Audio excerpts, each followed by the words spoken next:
room for our Power Lunch Hour, the room where it really does happen. My name's Catherine White. I'm the program director for Network Nova. And since we kicked up on Saturday, we've been bringing you every day just jam-packed sessions, and we're getting a lot of great feedback. If you want to watch it again, just go to our YouTube channel. Stair will put that in the chat. And I want to give you some of the feedback we've been getting from Kristen Serblis. Great session yesterday. Jennifer Carol Foy was on fire, and she was on fire yesterday about voting, right? And voter suppression. Rose Fabia, thank you, Rose. Wow, every day the Women's Summit brings today's political issues to light by today's experts with engaging discussion. Thank you for such a superb conference. Thank you, that warms our heart to know that we're getting there, we're spot on. And then yesterday from Claire Bodden. Yesterday's Power Lunch was dynamic, fast-paced, supercharged, loved it. So thank you for those wonderful comments. But my favorite from Kathleen Murray really helped me re-energize, turning away from puzzles and eating. Now this is a power lunch, so we hope you have a healthy meal in front of you because you are going to need it, because we are going to deliver again for you today. Welcome to day 5 of the experience, brought to you by the letter R for race and rural issues. Today's panel is moderated by our great friend, Krysta Jones. She's part of the Women's Summit programming team, and she's also the founder of Vote Lead Impact. She has over 20 years of advocacy, leadership, and political civic engagement experience. She was named one of the Leadership Arlington's top 40 under 40. Now, I don't know if you're still under 40, Krysta, but we'll keep you in that category. Her career includes lobbying and advocating for women and socioeconomic status issues. She's a graduate of the Sorensen Institute of Political Leadership and the Women's Campaign School at Yale. She served even in the Peace Corps in Paraguay. And at last year's summit, she led the discussion called Shaking the Table, Getting Real on Race, and she's going to continue shaking things up today. You can find Krysta on Twitter at KJ Power Player. So tweet out to her and follow her. And Krysta, it's my pleasure to hand the mic over to you. And thank you so much. Good luck. Well, thank you so much, Catherine, for that introduction. I am really honored to moderate today's conversation. We started talking about this session before everything that's happening now. So it just so happened that it became very apropos with the timing. But before we start with my opening remarks and our panelist introductions, we're going to see a few remarks from the majority leader of the Virginia House of Delegates, Charnel Herring.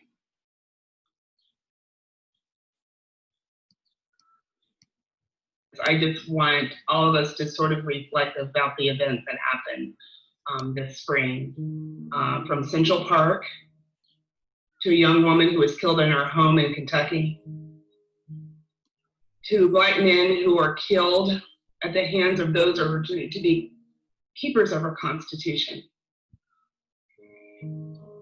Unfortunately, this has affected not only adults, but children whose innocence have now been lost. My niece, unfortunately, watched the footage, and maybe it's unfortunate because she saw what can happen when we are not ensuring that there is racial harmony in this country. I think the senses of our youth have been awakened by what has happened. And that's why I say over and over that we always have to be vigilant when it comes to race. We always have to be aware and be woke. And if you're not woke now, it is time for you to wake up. This is our country. This is someplace that we all love and we all cherish. People are rioting not because they like to destroy, but because they feel unheard. Martin Luther King said, rioting is sometimes the speech of those who are unheard. I pray that the rioting stops. And I pray that all of us, each and every one of us, remember how we feel. And when we're hopefully able to get back to what normal is, whatever that may be, that we will not forget how we felt when we see footage of police brutality. Not only is it harmful to communities, it is harmful to those law enforcement officers out there who do good every day, that put their lives at risk, and that's not good. So at this time, I just ask us to reflect, be vigilant, fight for good laws, fight for criminal justice reform, where people often feel repressed. And that does not mean that we do not respect victims' rights, but it means we want a more just criminal justice system. So thank you all for giving me the opportunity to speak my heart and my mind.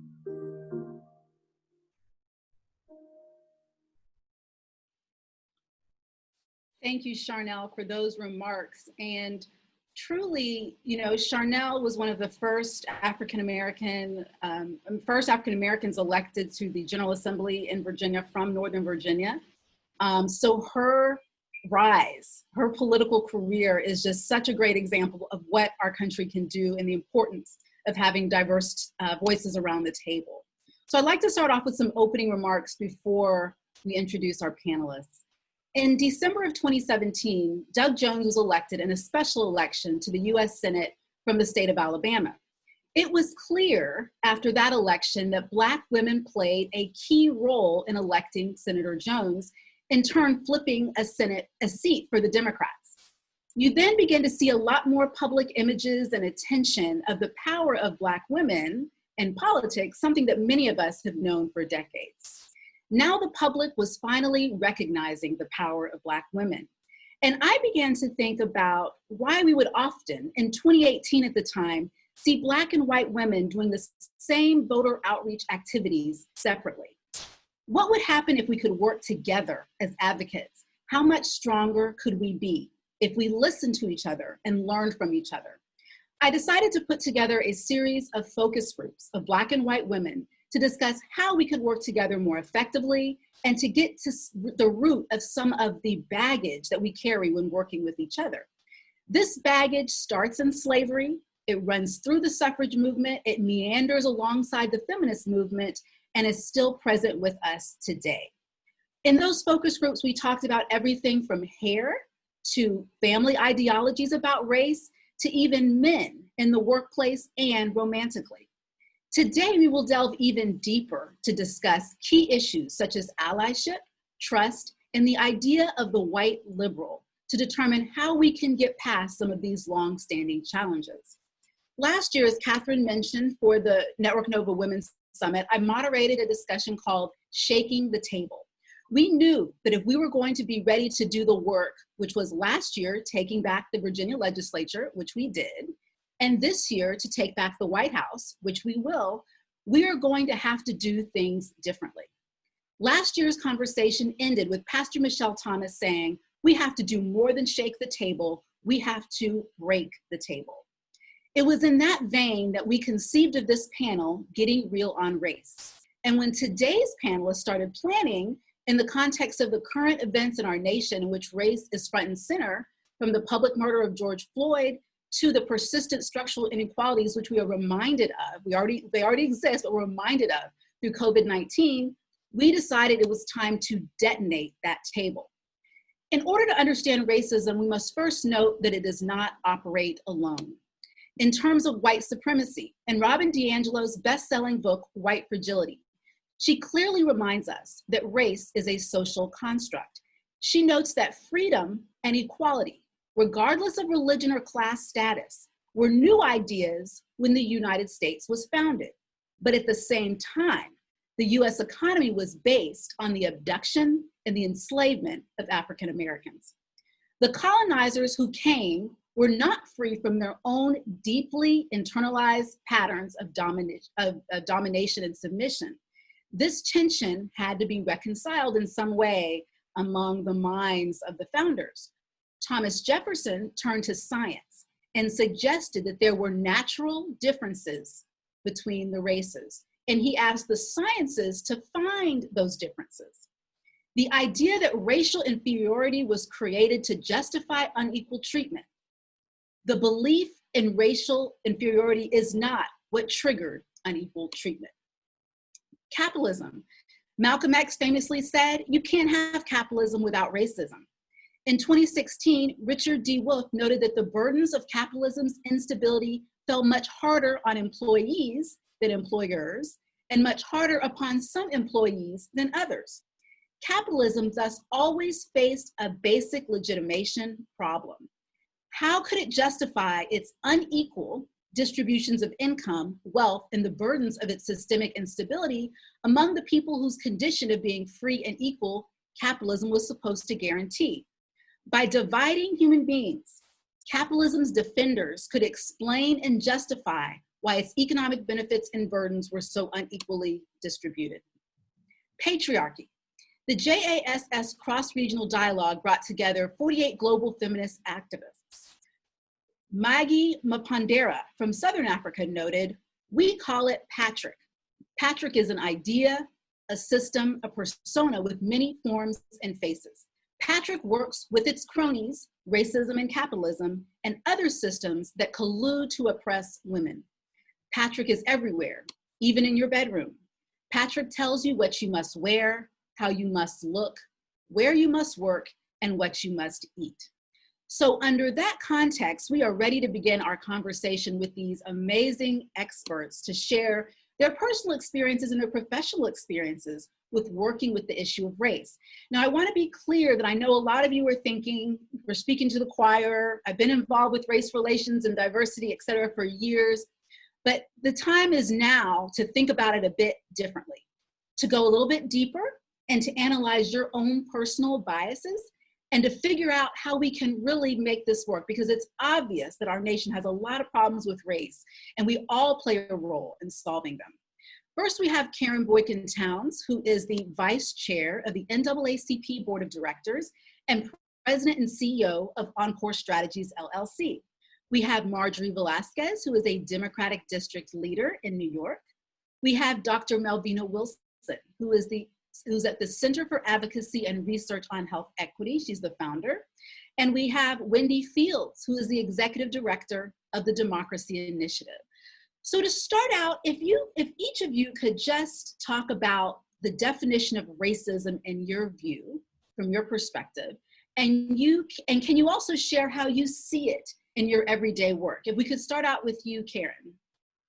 Well, first, let me thank Network Nova for having me and for really allowing for this true conversation, a real conversation on race. It's a subject that is uncomfortable. We don't have it enough. And so I'll just say that racism is the original American pandemic. I think we're hearing more and more of this, but it's a fact. And I think for me, racism isn't just how people may feel about something, it's about having the power in which to act upon it and do things that are detrimental to others. I guess only in the last couple of weeks, there's been a whole renaming of racism, for which Webster's dictionary is going to update the true meaning of it. But I think at the end of the day, it is most destructive when it is in our institutions that, whether it be the criminal justice system, whether it be education, healthcare, all of which we have seen with this pandemic laid bare. Thank you. Melvena, can you talk about your definition of race and how you see it, or racism? So racism, again, thank you, Nova. Thank you, Krysta, for inviting me to this panel. It's a esteemed panel, if you will. For me, again, like all isms, it's rooted in bias and prejudice, but it rears its ugly head when we start using our personal biases, our preferences to discriminate, to keep others down, to keep our knees on the necks of individuals almost to their death, or at least to their detriment. And so in America, racism is rooted in our founding, right? It's rooted in our systems, as Ms. Boykin Towns has said, but the way that it differs, the way that it disenfranchises, the way that it damages people of color, right? Usually we think black and white, but all people of color in this nation is where we really have to not just break the table, not just detonate it, but what are we going to put in place of that, right? And we don't want to rebuild off of the ruins of racism. We need to start afresh. And so hopefully these conversations that we're having right now in America about race will help us build on new ground with equality and equity in the foundation of that new table. Excellent points. Marjorie, what are your thoughts? Certainly, thank you so much, Network Nova, for having this opportunity to go ahead and let's be real. Let's talk about the realities of what we're born into and what we can effectively change and actually uplift each other. When we're looking, I'm here in New York City in the Bronx, where early on we saw it systemically, where it was the accessibility to PPE, to basic necessities like masks, to food for families, which is what I'm currently taking a break from, delivering families, so pardon the appearance. What are we really doing in opportunities and taking space, and what does being an ally really mean, and what privileges we all have, and how can we use it to uplift each other, make sure that we are giving the voices a chance to be heard and a chance to actually make a difference. Excellent. Thank you, Marjorie. And Wendy, what are your thoughts? First, let me thank you, Krysta, for all the work you've put into this, and for Network Nova for having me and to be on this esteemed panel. Let me first say I concur with all the speakers previous to me, and I will just add a couple points from my perspective. It is the consistent oppression of people to access power, and in every way of our life. Simply for me, in this transformative moment, not a change moment, this is a transformative moment. Change is not enough. So I really appreciate the honest conversation about what it will take to keep it, to really respond to the protests and the demands that we see. For me, I spent most of my life in the labor movement, so equity is huge. Policies that you've seen by diminishing the labor movement and making sure that corporations are not checked, but have the agenda, and use racism strategically. We live in a strategic, structural racist time where they have weaponized race. Every day we see it. So being conscious is not enough. Being active is a must. And then I spend most of my time today now in the nonprofit industrial complex, where it's not just a table, it's a white patriarchy footprint that must be destroyed. The way we train and activate, the way we don't invest in grassroots infrastructure, the way we don't have equal access to running for office, the amount of money in our political system, that we have to be a part of reform. And it's a mindset that everybody has something to offer, and that power moves power. Not desire, not intellect, power moves power. So for me, that's how I see this moment. And at 57 years old, I'd like to sort of think that when I wake up in a year or two, that we have, we don't just get spots, that we get power. Yes. Absolutely. Thank you, Wendy, and thank you all for those definitions and just really setting the stage, because when we originally were planning this session, everyone said, well, wait, let's talk about what racism is. And we have different perspectives on it. So thank you so much. So there are plenty of areas where we disagree, and I'm sure we could sit here all day and talk about them. But in order for us to change our political systems, that's something else that the panelists talked about as we were creating this panel. We have to find some areas of commonality. There have to be ways across racial lines that we agree. So can you each talk about, from your perspective, where do you, or where could you see mutual areas of agreement across racial lines? We could start with you, Karen. I mean, I think it's a false narrative in the sense that, you know, we are so different, because actually we agree on the basics of, I think no one would say there should be a different educational system or there should be a difference in our healthcare system. Who once said that there is no Democratic or Republican or Black or white way you pick up the trash, right? So I think that we agree, but the question is, how does that get put into practice? So that is the area, because we agree that, there should be broadband access everywhere. We agree that there should be affordable healthcare and accessible healthcare. So I think we have more in common. The question is, comes down to who gets to control how it gets done. And as Wendy said, it is about power. And the majority does not want to let go of the power. And that is when when we are on the come up and we are gaining that power, they will then do whatever it takes to try and suppress it. And so that's my point of view. And I think, it's one that I would dare to hear. For what is it, don't we agree on those issues? It's the how. Melvena? So yeah, an agreement is basically a mutually compatible situation, right? And usually disagreements are around those points that aren't compatible, usually with what I want, not what we need or what we want, but what do I want and how is it going to affect me, right? And so when she's talking about power, and oftentimes we like to say patriarchy is rooted in white maleness, it's rooted in white femaleness as well, right? And so we're all women on this panel, and we can all agree that women should have the right to this, and women, but until that agreement becomes personal and may take something from me, take some power from me, take some position from me, take some prestige from me as an individual, now we start to disagree.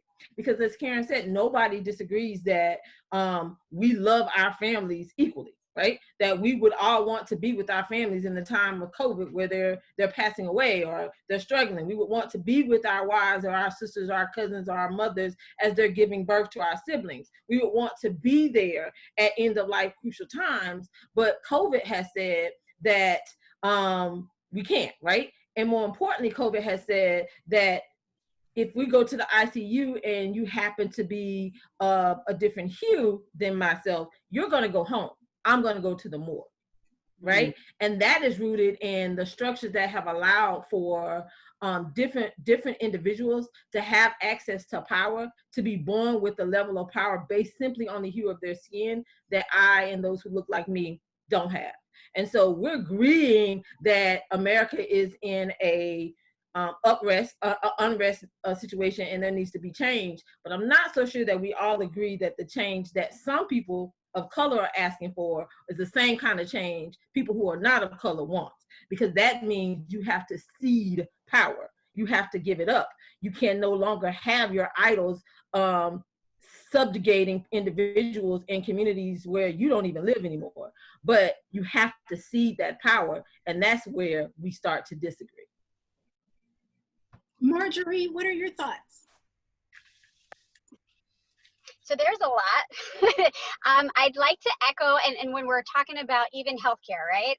The accessibility to healthcare.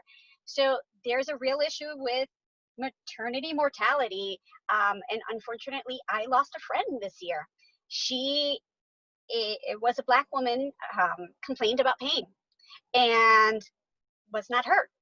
And that's what we really need to, when we're talking about power, it's also like, what are we doing in these positions of power, especially within the medical field, right? Are we training folks to understand what it is to listen to our Black and brown voices and say, well, what does pain mean, right? Because do we have someone who understands that for Black and brown women, when we're discussing pain, are we being respected and understood and believed, right? And we're talking about that notion of believing.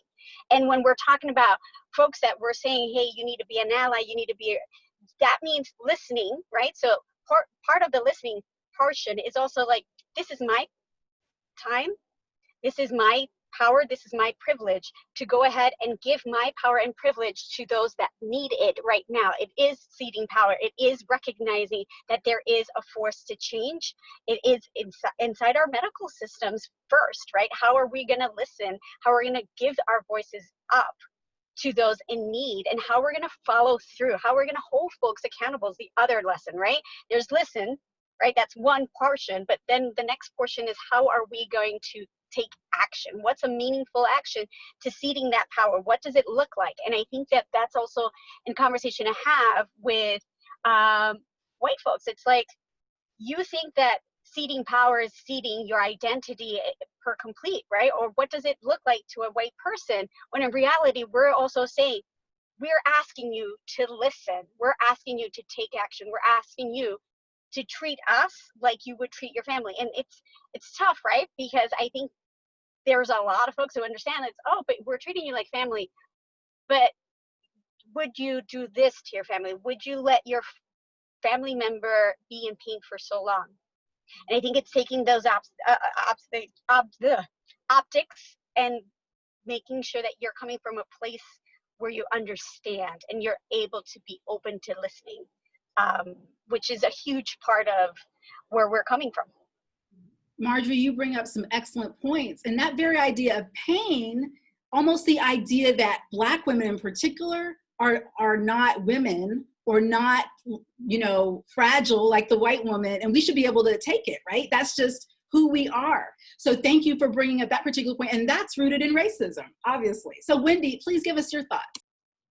So all powerful points. I would say a couple things. I think we all agree on upward mobility. I think we all want our future. I think we all want our children. We all want to have a better day, clean air, clean water. So I think we agree on many policy policy agendas. I think we actually agree that we're all demonized. Again, a weapon, right? And we're too aggressive, we're too loud, we're too, I'm loud. So when I'm loud as a Black woman, I was raised in a Caribbean house, and you better be loud or you didn't get anything. And we're bold, right? And we express ourselves in a different way. And so we need to appreciate that we are different, and we have cultural and ethnic differences. And I love it, right? And I'm gonna do me. I think the thing that I think is a really other thing that we have to be honest about is the point that Melvena raised, if we're gonna go deep. From my perspective, I really talk about white male patriarchy because a lot of us lead in that way. That is what we were trained. That is what has been dominant. They like limited amount of people to have space. Power can be spread across and still be useful. That's what we learn in collective action. So I would say that another challenge on the table that's different between my West Indian mother would say, we were cleaning long before others were cleaning now. We were working long before others were working. And so too many of us, the discussion is we seek liberation through men. I don't think that's the case for Black women today. We respect them, but too much the dialogue is we seek liberation through men, old men. And to me, that diminishes our power. So if we want to have that's a conversation that I think I'm frustrated by. I see people I have worked with and I totally respect. And I'm like, really? Really? Oh, have we not had enough? At what point do we realize our liberation does not exist in people who do not experience our body, our child raising, our singleness? It is on our backs. And for Black women, it's a different way. And in white women, it's a different way. I can't speak to Marjorie's experience, but I know daggone well I'm better for it if I have embraced it. And so we need to get real in this moment about how we seek our liberation. It's why I love being on a panel with all women. And I'm gonna stop because I'm about to get I'm going this direction. Thank you, Wendy. Thank you so much. So let's talk about allyship, because I think even with some of the comments in the chat and a lot of the ways, there's a huge conversation right now about how we be good allies. Melvena, can you talk more about allyship? And again, I think this is one place where we kind of diverge, and not that it's bad, but some people think being an ally means saying, I support you, right? I'm from afar, but I support you. Go, girl, go. Hey, girl, hey. But for me, allyship means you making space in places I don't have access to. Because as a white female or a white male or even a Black male, you have access to rooms, to people, to resources that I might not have access to simply because I'm an African-American female and I'm thought of as other. So let's take it to healthcare, which is what I know, and maternal mortality statistics in the United States are worse for African-American women than in some third world countries, right? And so that white male gynecologist, or that even that Black female gynecologist, knows things that I don't know. But you're not offering me access to that information. You're not offering me access to those additional types of care on the bedside. You're not even listening to me if I'm Serena Williams saying, something's not, I've lived in this body 40 some odd years. I got a birthday on Friday, y'all. 40 some odd years, and you're gonna tell me, oh, it's not that bad. I mean, of course you're in pain. You're having a baby. Something's not, and I know something's not right, but you won't even listen to me about me. And so to be my ally is that nurse who says, she's been my patient for the last 12 hours, something is different. Let's try this. Let's look at that, right? To be an ally is, you know, I'm not in that boardroom when decisions are being made about who gets funding and who doesn't. But you're at NIH saying, well, you know, we don't really like the way this is written. We're not going to look at the merit of the project. We don't like the way this is written. And so it never gets to the next step. So those African-American female researchers who are looking to research health disparities in their community never even get to the next stage. But you could have said, you know, maybe we can work on them on the way it's written. Yeah, there's issues with the writing, but the merit of this project, right? The spirit of it is something we should really be funding. That's being an ally, because you know things I don't know, and you have access to things I will never have access to until we build this new table. And so that's what being ally. It's not just rooting from afar and saying, oh, I feel bad about that, and oh, I wish I could help, or let me write a new check, or I'll go down and hold up a sign. You got to get in the game. Time out for being on the sidelines. You got to get in the game with me. And if it means you get dirty with me, then you got to get dirty with me. Excellent, excellent, Melvena. And I hope that since we are talking about this kind of in a political context, I'm hoping that the attendees will think about what that means when you're working on campaigns, when you're being an advocate. How can you get dirty, like Melvena said, and Kelly just elaborated on again. Thank you so much. So, and I know each response is sparking a lot more questions. I'm going to try to get through our questions and get through the questions from the audience. So, Marjorie, the idea of the white liberal, many times privileged, may be well-intentioned, but is not always helpful in terms of race or class. Can you talk about how this white liberal or idea has impacted your work? Quite certainly. Especially when we're coming here now, right? We are bringing to the world, again, that Black Lives Matter, because for quite some time, we kept on saying it, kind of like when we were talking about earlier with mortality, that believe us. We don't have to repeat it 10,000 times for you to believe us. We've said this, and we want you to listen. So we're going to do this yet again, because obviously it's not getting through to folks. And when we're talking about getting involved, there are some well-meaning folks. But if you want to be more than just well-meaning, you really, I have to echo what Melvena said, you really do have to get dirty. If you notice that something's going to happen and you know that you're going to be treated differently than that Black or brown person that's there, then you step it up and you protect that Black and brown person. You certainly saw it in the demonstrations where like young white ladies standing in front of Black men, in front of a police officer. Yeah, that's it. That's what allyship looks like. That if it. But what does it look like in a boardroom? Well, you bring it to the table, right? I'm sorry. This is an organization I work with. Let's bring them to the table. For me here, one of the issues that we had with food distribution is that there was none for the Muslim community. There was no halal food, and we were literally in the middle of Ramadan. What does that look like? Do I go out there and say, oh, let me just get some halal food? No. It means going to a pantry that's being set up for Muslim families in the district and saying, here, I know a source of halal food. Let's work together and make sure that our families are fed. That's it. Like that's how I did it as a white presenting Latina helping Muslim families? How do I do it as a white presenting Latina in a boardroom? It means literally, okay, well, this organization needs funding. Why? Okay, where is it going to go to? Is this organization representative of its district? Is it really helping the Black and brown people in the community? If it's especially a majority Black and brown community, what have you done? Are you just for show? Because you know what, you could totally be an organization, right, and say, oh yeah, and we're doing this and that. But is your boardroom Black and brown? Is it diverse? Are you really meaningful with your decision on keeping it diverse? Or are you just going to say, well-intentioned, you know, at least I'm reaching out to the community? It's more than just reaching out. It's actually having representation.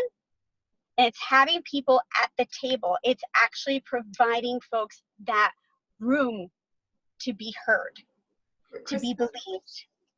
Krysta, Yes, go ahead, Karen. Can I just make a few points? One, Martin Luther King said, the greatest stumbling block on the stride towards freedom is not organizations like the KKK, but the white moderate who is more devoted to order than justice. And so that shows us, even back in the 60s, that, you know, in my mind, allyship isn't something that you get to call yourself. You don't get to define that you're an ally. In essence, that is a title that gets given to you based on your actions. And so what it looks like in the boardroom, because I worked in corporate America for 22 years, is when they're doing talent reviews and there happens to maybe be one or two Black people or brown people who they get to talk about. And there's the statement that says, well, there's just something about her. Or, you know, she doesn't quite have executive presence. What the hell does that mean? We kind of like work towards what it should look like, but those are the code words that happen in boardrooms every day that limit our progression because there is not a level of comfortableness. It doesn't fit. It doesn't matter where you went to school. Yeah. I don't think she'll be a good fit for this company. Right. Exactly. Thank you, Karen, and thank you, Marjorie. Wendy, can you talk about your thoughts on the equity of consequences? So I think this is, for me, a fundamental point for everyone to understand. And I think we started to get to it. I think Marjorie or Karen started to get to this about ceding power. This isn't about who's going to be less than, or we don't care about everybody. That's not the argument. Of course we care about everybody. And we need everybody to make change. As the math works that way. That's the math in our democracy. But here's the difference. The equity of consequences for our community is much greater. And if we're pulled down, everybody's pulled down. So I thought to me, more of us are essential workers, as Marjorie said, right? More of our children are at risk. And so this is about making sure that in a country of indifference that is built on serious indifference and a lack of humanity, and of course slaves had the way they justified having slaves was to diminish humanity, was to look at us like look at slaves as animals. That justified, right? And so this is about us understanding as a community that we suffer the consequences at a much greater, generationally, wealth, equity, everything about us. Generations of food deserts only bring us generations of unhealthiness. And I think the most powerful thing that I heard was said yesterday by Reverend Warnock at this week at Richard's funeral. Mm-hmm. We have Minnesota Lloyd, he complied and he died. and Rashad ran and he died. And Brianna was sleeping in her bed and she died. What are we supposed to tell our children?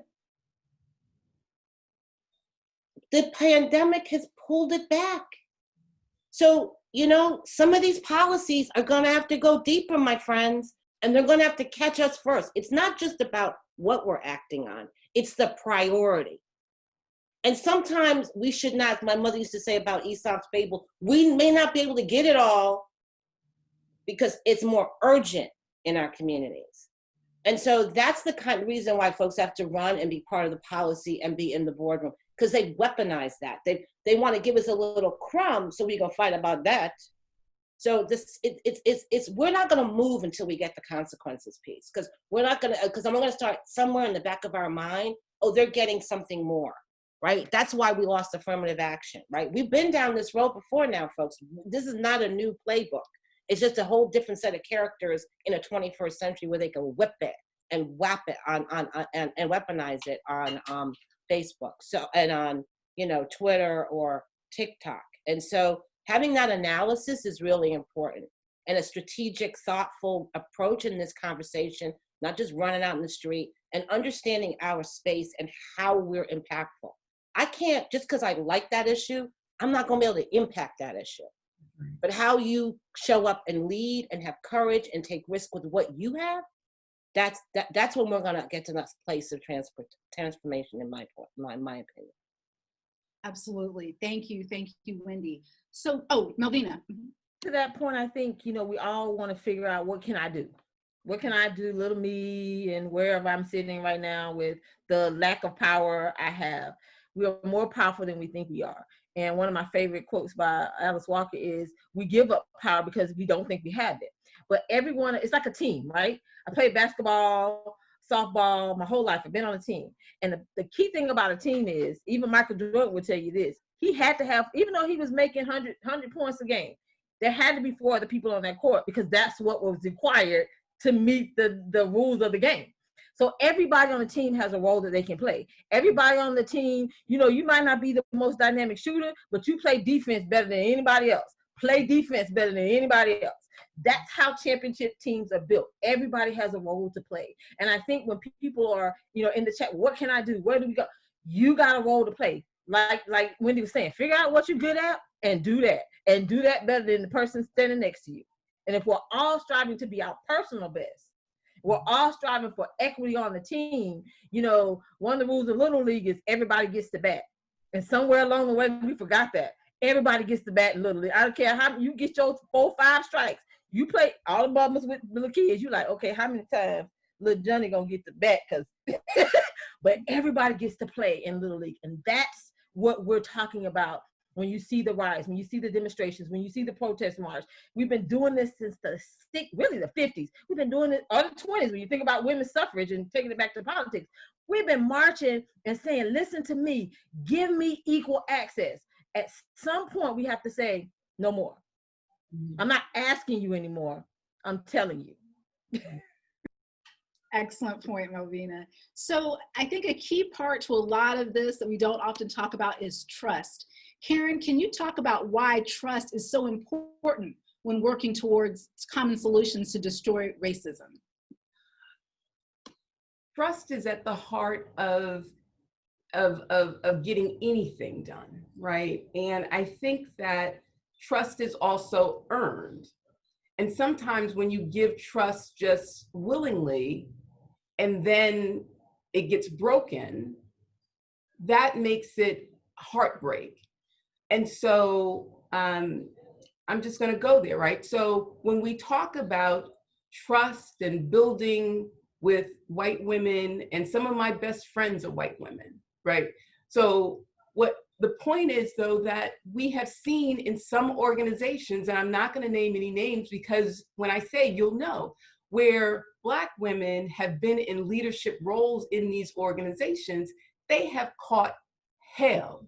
Pure D hell.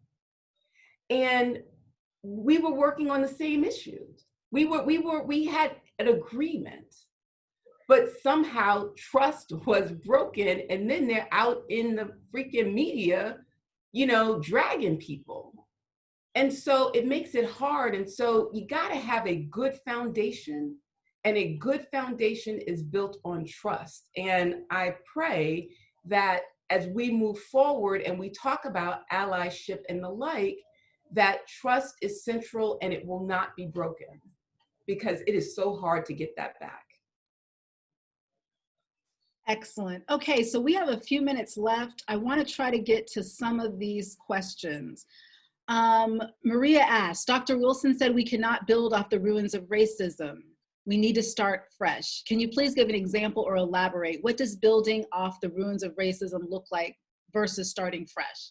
And this is for anybody, but definitely Melvena, if you want to answer. So for me, it's like when you tear down a house, right? Sometimes you use that old foundation to build the new structure on. But what you get with the old foundation is what's rooted under there. You still got the tree roots that's under there. You got the old pipes that's under there. You got old concrete. But you're going to build this beautiful, elaborate, multi-million-dollar house on the foundation of an old footprint. That means you're limited to what that old footprint looks like. But if you take that same amount of money and you buy a brand new house and you build it from scratch, you get every single thing that you need. You get a room for every child. You get the big open floor plan that you want. And so we can't think about building on scorched ground, if you will, right? We gotta look for fresh ground. We gotta build from scratch. We cannot keep thinking that, oh, we'll just tear down these old structures and replace Patrick with Patricia, because Patricia's a woman and she knows better, but Patricia brings her isms with her. And I said this in the chat. So we gotta start thinking about diversifying this and building from fresh. We cannot use old models. We can't use old habits to go forward into the future. If we're still thinking that if we do what we did in the 50s and the 60s and the 70s and 2000, we do what we did with Obama, we'll get another Black person elected. This is this change. And you see it in our young people. You see it in the way in which they are protesting. We gotta destroy these policies. You can make an amendment on me being 3/5 of a person, but guess what? You don't change the mindset of the people who already read that I'm only 3/5 of a person. Yes, absolutely, absolutely. So we have some more questions about allyship. And again, this is for anybody. Two, I'm gonna ask these. Does an ally make sure you get the platform to speak for yourself, or do they speak for you? And then what does allyship look like for an older white woman who does not sit on any boards or hold any positions of power? So she thinks. So I'll just say, what it looks like not in a boardroom is when you are on Facebook and then there's some, crazy comment from a friend or a family member, is where you kind of like check them in that moment. It comes when you are amongst your friends playing bridge or having tea or whatever it is, but you're in a setting and there's a comment that is inappropriate and you speak to it. So that that is when we say there's a role that everyone plays. It doesn't matter whether you're, in a boardroom or leading an organization or just in your everyday life. There are moments when you can speak up. Absolutely. So I'm just going to do a couple more questions. I know we're running out of time. I'm dealing with community issues. This is from Holly. People of color who people don't say hello to and don't feel welcome in my own neighborhood. Black men who won't walk alone at night. So how can I work to make these people feel safe and welcome in my own community? Ooh, Wendy? I think it's it's funny. I think about neighborhood organizing a lot. And I think it's something that we've lost. We act very nationally when we know everything that changes. And one of the things I talk a lot about on reform issues is that we vote up. We should be voting from the bottom up of the ballot. Most of the decisions are made at the bottom. It is where you're the most empowered. And I urge everybody, if you imagine, people don't go to, or you can go online now and see your city council meeting or your neighborhood. I grew up in New London, Connecticut. That was where I did my first bit of organizing around independent commissions and for police. And I will tell you that we don't show up at the town committee meetings.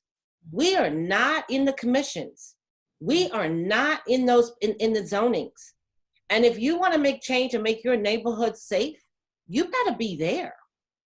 And I'll tell you, you know, I said to somebody, you do it, I challenge everybody to do a little experiment. If you went week by week with your little pad of paper and a pen, and you went to the different commissions, and first you showed up with 5 people, and you showed up with 10 people, you don't have to speak right away. Get yourself educated, look at that, right? You will see a demonstrative difference, because people are going to say, now, how come all these people all of a sudden up in here? Going up. Sometimes it's not your mouth, it's your ears. God gave us these two things for a reason. And so, you know, that's where the power is. And the other side, the people that we don't share values with, oh, they have local plans, my friend. That's how they got the school board stuff done. That's how they got the, so I'm going to say to everybody, you know, November is important, but 21 and 22, my friends, that's where the change is going to come, right? And police reform is done in this at the local level. It is not done up at the top.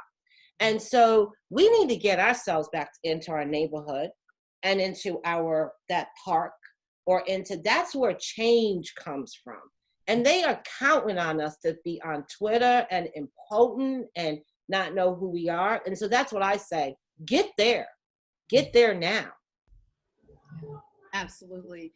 Thank you, Wendy, so much. And I would just love, very quickly, even though we've been talking about the local angle, I would love to end it on a national note. There's a couple requests for your thoughts on the vice presidential pick, in terms of who should Biden pick, and what are the implications in general in terms of race when we're talking about the November elections. If everyone wants to comment just very quickly. So you know, it should be a Black woman, and it looks as though it's trending that way. And I think they are all fantastic. And we just, you know, we just hope that that is what actually happens. But I refuse to kind of want to pit one sister against another, because they are all phenomenal. Agreed. Absolutely. And I will echo, you know, I love that he's made a demonstrative statement that it's going to be a woman. A woman of color would be great. But let's also remember that all skin folks ain't your kin folks. So just because she's a Black woman doesn't mean she speaks to my issues. So don't have me pitting my sisters, black, brown, yellow, or green, against each other. It needs to be a decision made on who's going to be the best person for that position, and potentially the first female president of the United States of America. Yes. And I say what they said, and I'm going to say this: white women need to get with Amy Klobuchar and start talking. That's all I got to say. Okay. Thank you. And Marjorie, do you have any final comments on that? I second, third, and fourth all that was said. I mean, it's time. It's time to hear our voices. It's time to give us a platform, and it's time to actually make meaningful change, to listen to us, because we done tired of saying the same thing over and over and over again. Just tired. Excellent. Well, thank you, Karen. Thank you, Dr. Wilson. Thank you, Marjorie. Thank you, Wendy. This has been a great panel. You can tell from the responses in the chat, everyone's really enjoyed the panel. I'm hoping everyone did take away some action items, because I do not like speaking to the choir about, you know, big esoteric ideas, but there is a lot of action that can be taken. So I'll turn it back over to Catherine or Robin. Thank you all. Thank you, participants. Oh my gosh, thank you so much. That was a really awesome panel. And I think we did, Krysta, you brought it, and I do agree with you. We need those action items. We need to understand how to be, what that word means, like how to be an ally. So all the comments really were just fantastic. And what's great about what we're doing at the summit, it just doesn't stop here. The learning just can't be a one-off. So we are going to continue educating, working together all the way to the election and past the election. Hopefully our goal is to make these new networks and connections and really build this power together as Black and white women and women of color and ethnicities. And I think women really together are leading the change. So, you know, so really thank you to everybody here. It's been great, and we're not done yet. As we say, we still have some stuff to cover for the last couple of minutes. And talking about women getting together, you won't want to miss tomorrow's session at 5 p.m. with the Virginia senators. We'll be getting together for cocktails and conversations, because we know change really happens when women get together, and it will be all about a little bit about mansplaining. So we have a cocktail selection for you, because women, we do like to have fun, and you can make sure today you'll be getting this email. You can print out your PDF and get your cocktails brewing. And we have a great one called Badass Woman Get Things Done Margarita. We have Flip Virginia Blue Lady, and we have Walk the Talk Cosmo, and we have, Screw Orange One Driver. And that's the orange one. We don't want to talk about him. Anyway, so we love to have fun, and that tomorrow's word is about inspiring and invigorate. So with that said, make sure you come with your cocktail attire, your cocktail in hand. We're going to have a lot of fun with all the senators and a surprise guest tomorrow. But I'm not going to give away the surprise. Krysta, thank you. And I'll turn it back over to Stair, who will tell us about tonight.